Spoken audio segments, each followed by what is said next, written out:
সুপ্রিয় দর্শক শ্রোতা, সবাইকে শুভেচ্ছা। সিডনিতে এখন সকাল 7:41। সবাইকে সুপ্রভাত সিডনি থেকে।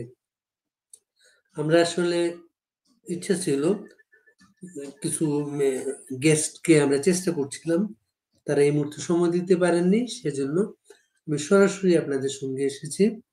আপনারা যদি কেউ অংশ নিতে চান তাদেরকে স্বাগতম।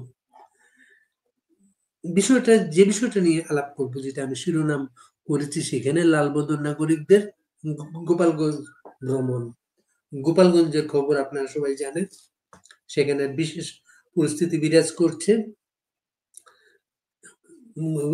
3টি মামলায় 10,000-এর বেশি লোকের বিরুদ্ধে মামলা হয়েছে এবং গোপালগঞ্জের ছেলে মেয়েরা, তরুণ যারা বয়সে, তারা কেউ বাড়িঘর নেই বা বাড়িঘর থাকতে পারছে না, নৌকায় থাকে, ধান খেতে থাকে, নানা ধরনের মানবিক পরিস্থিতির কথা আমরা শুনতে পাচ্ছি গোপালগঞ্জ থেকে।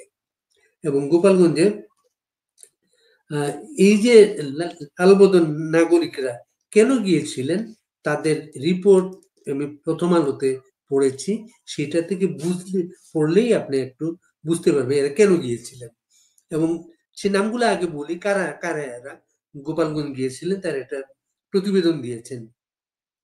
এই মানুষগুলো হচ্ছেন আলোকচিত্রী শহীদুল আলম, ঢাকা বিশ্ববিদ্যালয়ের শিক্ষক সামিনা লুৎফা, মোশাহিদা সুলতানা, রুশাদ ফরিদি, আইনজীবী সারা হোসেন ও মঞ্জুর আল মতিন, সাংবাদিক তাসনিম খলিল, শিল্পী বিথি ঘোষ, লেখক ফিরোজ আহমেদ ও অধিকার কর্মী নাফিউল আলম। এখানে উল্লেখ করা হয়েছে এছাড়া আরো একজন সাংবাদিক ছিলেন যিনি নাম প্রকাশে অনিচ্ছুক। এই 11 জন ব্যক্তি একটা যৌথ বিবৃতি দিয়েছেন, যেখানে গোপালগঞ্জের মূল সমস্যাকে অ্যাভয়েড করে গোপালগঞ্জের মানুষকে দোষারোপ করা হয়েছে। কিভাবে দোষারোপ করা হয়েছে সেই বিষয়গুলো আমি বলবো। সেটা গোপালগঞ্জে 16 জুলাই এনসিপি সরকারি যে সংগঠনটা এখন সেনাবাহিনী পাহারায় সারা দেশে ঘুরছে, পুলিশ পাহারা, সেনাবাহিনী পাহারায় ঘুরছে সারা দেশে, এবং ঘুরে ঘুরে তারা সমাবেশ করছে। সমাবেশগুলা তারা করতে পদযাত্রা বলতে পারে। গোপালগঞ্জ কর্মসূচির নাম দিয়েছিল তারা মার্চ টু গোপালগঞ্জ, মানে একটা উস্কানি ছিল। গোপালগঞ্জে ধানমন্ডি 32 নম্বরের বঙ্গবন্ধু ভবনটা ভেঙে ফেলার পরে তাদের এখন টার্গেটটা হচ্ছে টুঙ্গিপাড়ায় জাতির জনকের কবর। সে জাতির জনক কবরে তাদের ছিল, হাতুড়ি নিয়ে যাওয়ার ঘোষণা ছিল, এবং তারা এই কর্মসূচি গোপালগঞ্জের মানুষের প্রতিরোধের মুখে করতে পারেনি। উল্টো সেনাবাহিনীর গুলিতে সেখানে 5 জন নিহত হয়েছেন, আহত হয়েছেন অনেক। প্লাস হচ্ছে এই নাগরিকরা সুপারিশে বলেছেন গোপালগঞ্জে কোনো মানবাধিকার লঙ্ঘন হয়েছে কিনা তা পরীক্ষা করে দেখার জন্য। আপনারা চিন্তা করতে পারেন, আমরা সবাই দেখলাম, আপনারাও দেখলেন, সেনাবাহিনীর একজন সদস্য তার বুট দিয়ে একজন মানুষের মৃত্যু নিশ্চিত করছেন। সেটা ভিডিও, অডিও, স্থিরচিত্র সবকিছুই আছে সেখানে। একটা মানুষ মারা যাচ্ছে এবং এই রিপোর্টে আছে সেই মানুষের পায়ে গুলি লেগেছিল, সেই মানুষের বুকে বা অন্য কোথাও না, সেই মানুষের মৃত্যু নিশ্চিত করা হয়েছে। এবং বুট দিয়ে সেনাবাহিনীর একজন সদস্যের সেই ভয়াল দৃশ্য, সেটা সবাই দেখলাম। এই নাগরিকরাও নিশ্চয় দেখেছেন, কিন্তু তারা প্রশ্ন রেখেছেন রাষ্ট্রের কাছে, সরকারের কাছে, যে সরকারের লোক তারা গিয়েছিলেন সেখানে, তাদের পাঠানো হয়েছিল মানবাধিকার লঙ্ঘন হয়েছে কিনা এটা দেখবার জন্য। সেটা এখানে গোপালগঞ্জ হচ্ছে আওয়ামী লীগ অধ্যুষিত একটা এলাকা। বঙ্গবন্ধুর জন্ম সেখানে, বঙ্গবন্ধুর সমাধি সেখানে। সেখানে খুব স্বাভাবিকভাবে, যে আপনি বগুড়া মনে করেন, বগুড়া হচ্ছে বিএনপি অধ্যুষিত একটা এলাকা, রংপুর জাতীয় পার্টি অধ্যুষিত একটা এলাকা।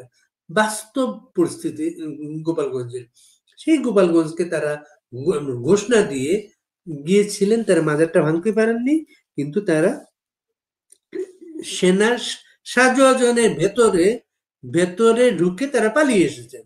পালিয়ে শুধু আসা নয়, তারা ঘোষণা দিয়ে রেখেছেন আগামীতে তারা আবার যাবেন গোপালগঞ্জে, গিয়ে তারা প্রতিটা ইউনিয়নে যাবেন, সেখানে মুজিব ভক্তদের উচ্ছেদ করবেন এবং নাকি বাংলাদেশ করবেন, মানে গোপালগঞ্জ বাংলাদেশ না, এমন একটা পরিস্থিতি। এই নাগরিকরা প্রথম আলোর শিরোনামটা এরকম, প্রাণঘাতী অস্ত্র ব্যবহারের যৌক্তিকতা পায়নি পর্যবেক্ষণ দল। শিরোনামটা কিন্তু গা বাঁচানো। গা বাঁচানো হচ্ছে অস্ত্র তো ব্যবহার হয়েছে, অস্ত্র যারা ব্যবহার করেছে, যারা হত্যাকাণ্ডের জন্য দায়ী, তাদেরকে সরাসরি তারা চিহ্নিত করতে চায়নি। সেখানে বলা হয়েছে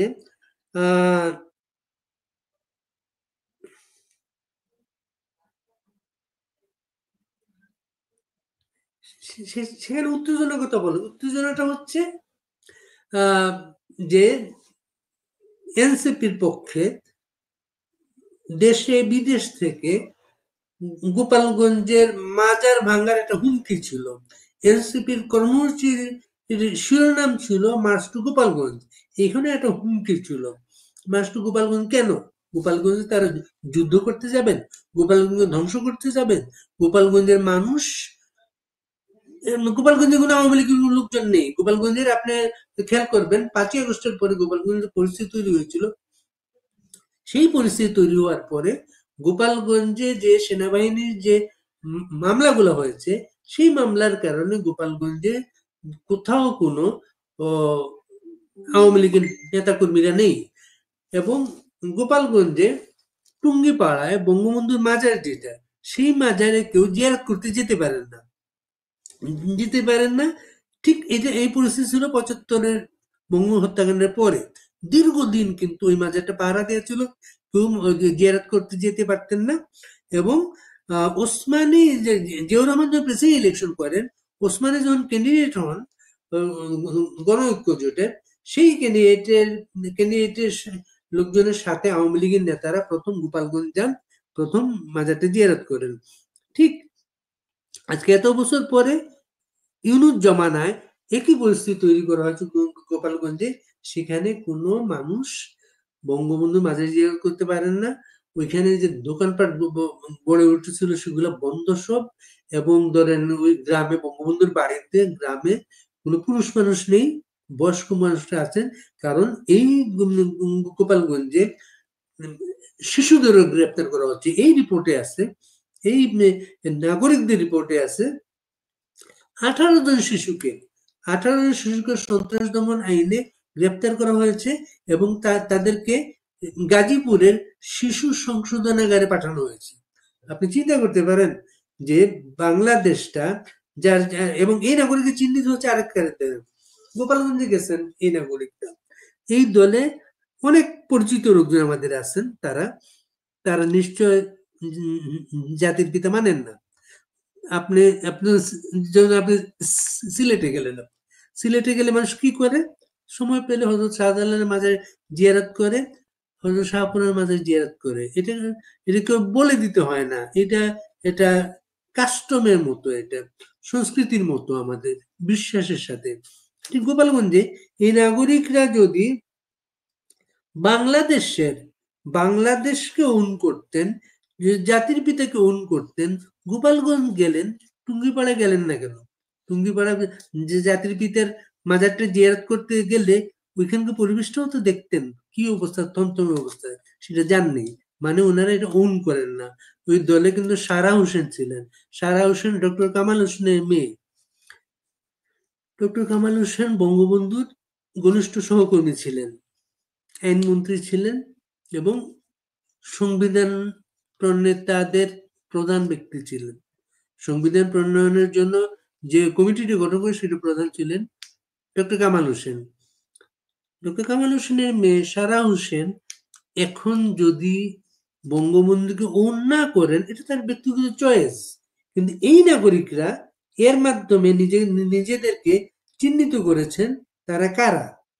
তারা বঙ্গবন্ধুকে মাজারে যাননি, কারণ তারা বঙ্গবন্ধুকে ওন করেন না। এই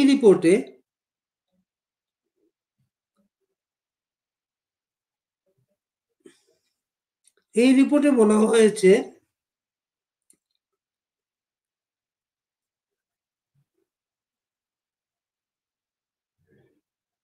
গোপালগঞ্জবাসীর প্রতি হুমকি ও উস্কানিমূলক বক্তব্যের নিদর্শন মেলে একাধিক ইউটিউবারের টুঙ্গিপাড়া বিষয়ক হুমকি, এনসিপির একজন নেতার হাতুড়ি দিয়ে নিয়ে যাওয়া সম্পর্কিত বক্তব্য, আরেকজন নেতা কর্তৃক ভেকু ভাড়া করতে চাওয়া এবং আরো অনেকের তৎপরতায় টুঙ্গিপাড়ার কবর ভাঙার হুমকি দেয়া হয়েছিল বলেও স্থানীয় অনেকে বলেছেন।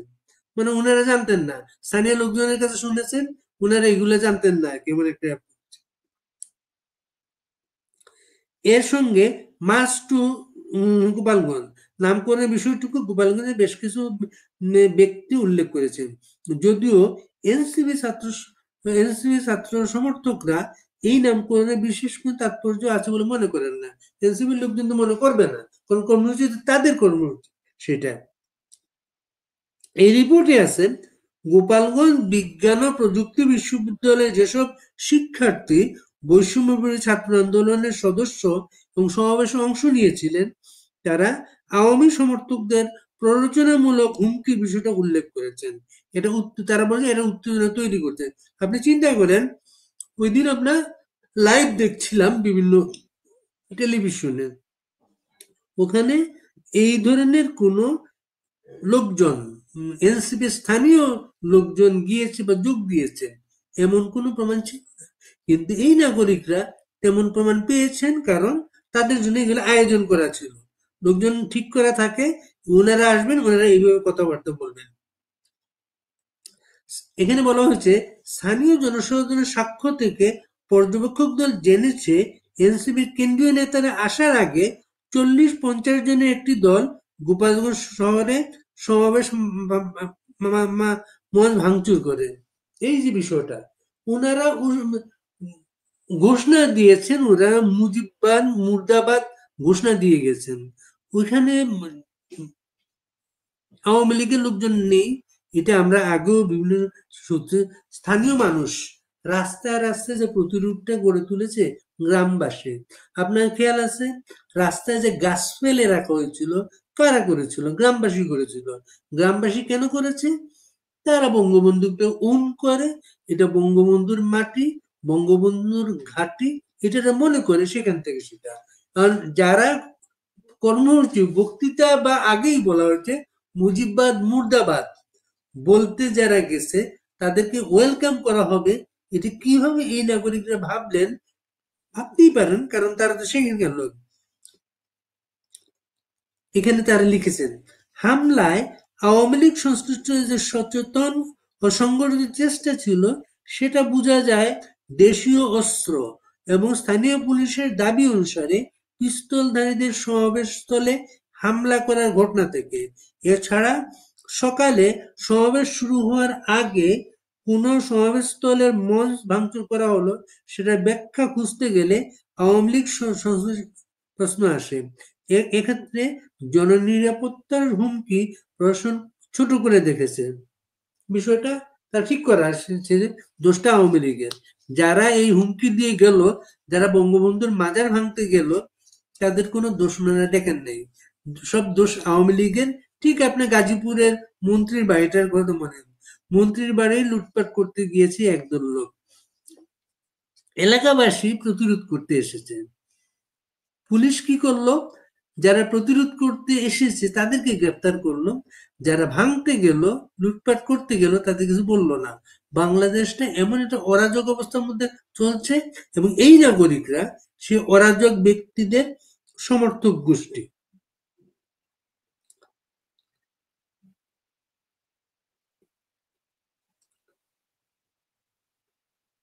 এখানে তাই বলেছে হামলার মুখে এনসিপি নেতাদের গাড়ি ঘুরিয়ে পুলিশ সুপারের কার্যালয়ে অংশ আশ্রয়ের ব্যবস্থা করা হয়, তখন এনসিপি নেতাদের রক্ষাই পুলিশের একমাত্র বিবেচনা ছিল। জনতা সেখানেও তাদেরকে ঘেরাও করে। প্রত্যক্ষদর্শী হিসাবে নিজেদের দাবি করা ব্যক্তিদের ভাষ্য অনুযায়ী লঞ্চঘাটে জড়ো হওয়া জনতাকে ছত্রভঙ্গ করতে সামরিক বাহিনী গুলিবর্ষণ করে। গুলি চলার সময় উত্তেজিত মারমুখী জনতা ঘেরাস্থল থেকে পিছিয়ে যায়। এখানে আবার তারা বলেছেন জনতা, এখানে আবার আওয়ামী লীগ সমর্থক বা ছাত্রলীগ সমর্থক তবু বলেন নাই, পাওয়া যায়নি। কারণ হচ্ছে পুরা গোপালগঞ্জটা হচ্ছে জনগণের নিয়ন্ত্রণে, জনগণের অধীনে। তাদের প্রতিপক্ষ সেখানে প্রশাসন, তাদের প্রতিপক্ষ সেখানে পুলিশ, তাদের প্রতিপক্ষ সেখানে সেনাবাহিনী। যাদের পিঠ বাঁচানোর জন্য এই নাগরিক যে গিয়েছিলেন, তাদের প্রতিটা বক্তব্যে সেটা স্পষ্ট। 11 নাগরিকের বিপরীতে নিহত ব্যক্তিদের মধ্যে 3 জনের বিষয়ে বলা হয়, সংগৃহীত সিসিটিভি ফুটেজ অনুযায়ী নিহত দীপ্ত সাহা গুলিবিদ্ধ হওয়ার সময় নিরস্ত্র ছিলেন। মানে এই প্রথম বলল এই দীপ্ত সাহা নিরস্ত্র একজন ব্যক্তি ছিলেন। প্রত্যেকটা মানুষ ছিল নিরস্ত্র, কারোর হাতে কোনো অস্ত্র ছিল না। এই ব্যক্তিদের কেউ কিন্তু সেনাবাহিনীর উপর হামলা করে নাই। সেনাবাহিনী তাদেরকে হামলা করেছে, গুলি করেছে, এবং গুলি করার ভিডিও ফুটেজ আছে। এবং সেনাবাহিনী শুধু গুলি করে নাই, পা দিয়ে বুটের তলা দিয়ে নিশ্চিত করেছে লোকটা যাতে মারা যায়। এই ব্যক্তির কথা এখানে আছে। এখানে বলা হচ্ছে গুলিবিদ্ধ হওয়ার কিছুক্ষণ আগে আরো কিছু মানুষের সঙ্গে তিনি স্লোগান দিচ্ছিলেন। মানে দীপ্ত সাহার একটা অপরাধ পাওয়া গেছে, দীপ্ত সাহা স্লোগান দিয়েছেন। দীপ্ত সাহাকে কিন্তু প্রথমে সাধারণ নাগরিক হিসেবে চিহ্নিত করা হয়েছে ওই এলাকায়, স্লোগান দিয়েছেন, এই একটা অপরাধ পাওয়া গেছে। নিহত ব্যক্তিদের মধ্যে ইমন নামের অপ্রাপ্তবয়স্ক আরেকজন উরুতে গুলিবিদ্ধ হয়। পরে লাগা গুলি কি করে প্রাণ নিল সেটা পরিষ্কার করতে আরো বিস্তারিত অনুসন্ধানের প্রয়োজন।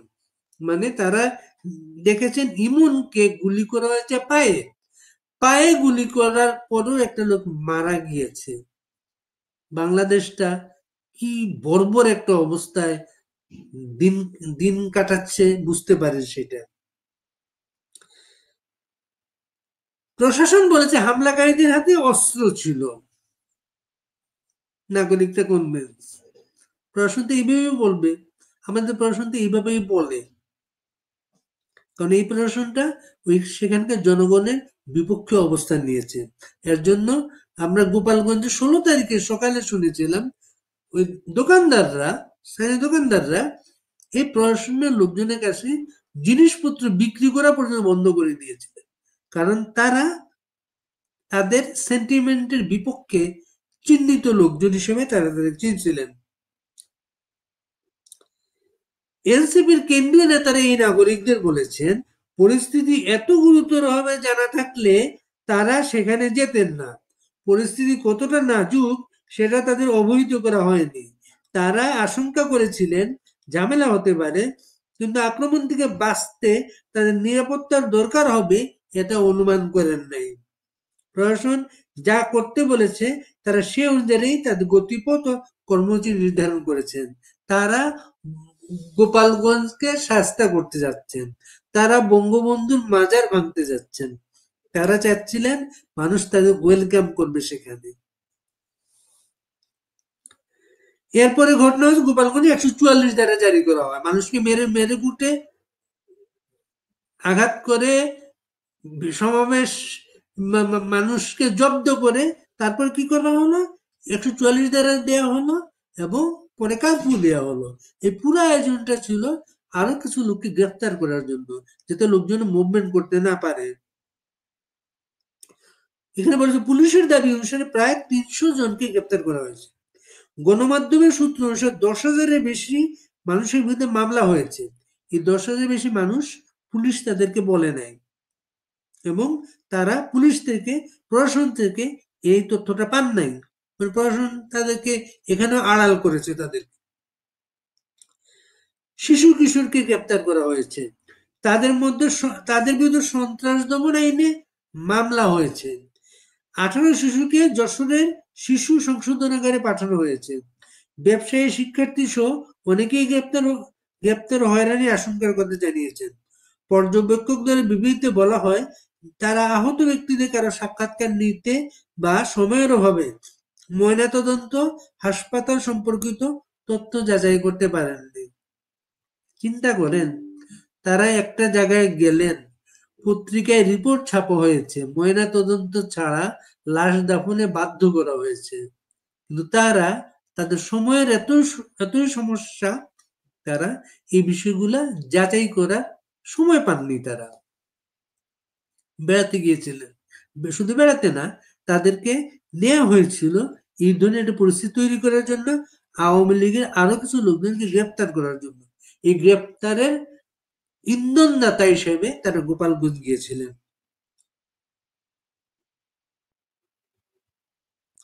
সুপারিশ কি করে হবে? সুপারিশটা দেখেন, সুপারিশই দেখা তাদের চেহারাটা প্রকাশিত হবে।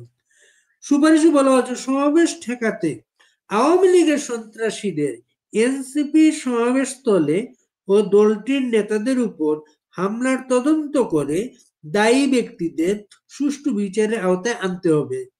নির্দোষ যারা হুমকি দিয়ে একটা এলাকাতে গেল, তাদের যাওয়াটাই ছিল একটা উত্তেজনা তৈরি করা। তাদের কোনো অপরাধ তারা খুঁজে পাননি। হুমকিতে যারা তটস্থ ছিল, তাদের বিরুদ্ধে তাদের, এবং এই এতক্ষণ বলা হচ্ছে জনতা, জনতা বলা হচ্ছিল না, এখন আবার এরা আওয়ামী লীগের সন্ত্রাসী হয়ে গেছে তারা। সুপারিশ নম্বর 2, আওয়ামী লীগের নানা পর্যায়ের কর্মী, নেতা ও সমর্থক এবং এনসিপির নেতা সমর্থকদের একে অপরের বিরুদ্ধে 16 জুলাই বা তার আগে নানা রকম উস্কানিমূলক বক্তব্য, ভিডিও সামাজিক যোগাযোগ মাধ্যমের পরিস্থিতি সংঘাতময় করে তুলেছিল। সব রাজনৈতিক দলের পক্ষে বিদ্বেষমূলক বক্তব্য প্রয়োগের প্রয়োজন।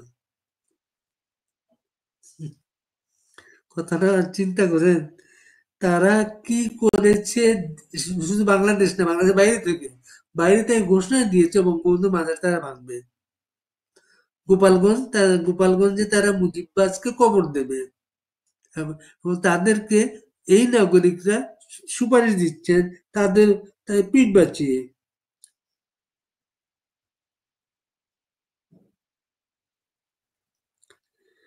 এই মোটামুটি গোপালগঞ্জটা আমরা আলাপ করছিলাম গোপালগঞ্জের নানা সূত্র থেকে।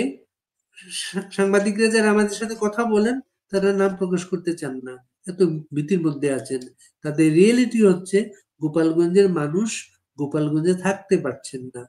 10,000-এর বেশি মামলা বলা হচ্ছে, কিন্তু এই মামলাগুলোর স্টাইলটা এমন, অজ্ঞাতনামা থাকে, যাকে তাকে ধরে মামলায় তারা ঢুকিয়ে দেয়, এবং মামলা বাণিজ্য তো আছে, প্লাস হচ্ছে এই মামলার যাতনায় গোপালগঞ্জে কি পরিমাণ ছাত্রছাত্রী এইচএসসি পরীক্ষায় অংশ নিতে পারছেন না, এই তথ্যটা কেউ জানার চেষ্টা করে নাই। গোপালগঞ্জে কত মানুষ এখন নৌকায় থাকে, কত মানুষ ধান খেতে থাকে, এই সংখ্যাটা কেউ নেওয়ার চেষ্টা করে নাই। কারণ গোপালগঞ্জে প্রতি রাত্রে রাত 8টা-9টার দিকে অভিযানগুলো শুরু হয়, ভোর 4টা-5টা পর্যন্ত অভিযানগুলো চলে। গ্রামের মানুষগুলো ভীতির মধ্যে কাটায়। রাতের বেলা যখন তার দরজা ঠক ঠক করে শব্দ করা হয়, তাদের অবস্থা খুব করুণ। একটা স্বাধীন দেশে এত যন্ত্রণার জীবন গোপালগঞ্জের মানুষ। কারণ হচ্ছে, সেখানে বঙ্গবন্ধু শুয়ে আছেন। যে বঙ্গবন্ধুর কারণে আমাদের বাংলাদেশ, সেই বঙ্গবন্ধুর কারণে আমরা দেশে বিদেশে গর্বিত বাঙালি। সেই বঙ্গবন্ধুর মাটির মানুষ হওয়ার যন্ত্রণা তারা এখন হাড়ে হাড়ে টের পাচ্ছেন। এই পরিস্থিতি যারা করেছেন, এগুলো সাময়িক। বাংলাদেশ যদি থাকে, বঙ্গবন্ধু থাকবেন। বাংলাদেশ যদি থাকে, বঙ্গবন্ধুকে মাইনাস করে বাংলাদেশ থাকে না। এই নাগরিকরা বঙ্গবন্ধু মাজারে নাও যেতে পারে, তাদের ব্যাপার, যান নাই, না যাওয়ার চিহ্নিত করেছেন, তারা কারা? তারা বঙ্গবন্ধুকে ওন করেন না। জাতির পিতাকে খুন করেন না। বাংলাদেশের লালবদর নাগরিক তারা।